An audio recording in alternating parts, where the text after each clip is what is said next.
राधे राधे, प्रणाम। मैं पूनम अपने यूट्यूब चैनल पूनम सरिता संगीत में आप सबके तहे दिल से स्वागत करती हूँ।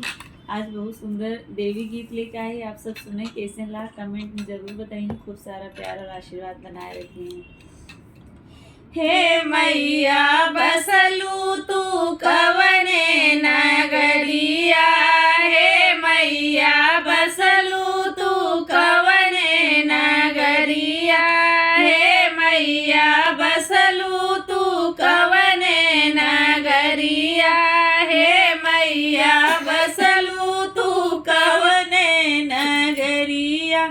अमवा में बसलू की निमिया में बसलू, अमवा में बसलू की निमिया में बसलू, हे मैया ले लू तू शीतल बयरिया, हे मैया ले लू तू शीतल बयरिया, हे मैया बसलू तू कवने नगरिया, हे मैया बसलू तू कवने नगरिया, हे मैया बसलू तू कवने नगरिया।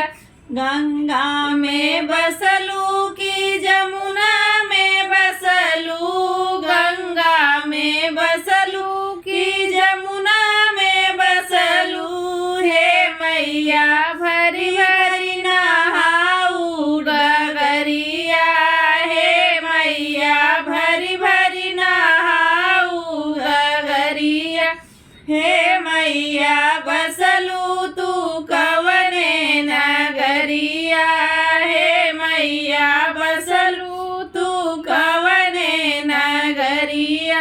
पनवा में बसलू की फुलवा में बसलू, पनवा में बसलू की फुलवा में बसलू, हे मैया गम के ला सारी डगरिया, हे मैया गम के ला सारी डगरिया, हे मैया बसलू तू कवने नगरिया, हे मैया बसलू तू कवने नगरिया।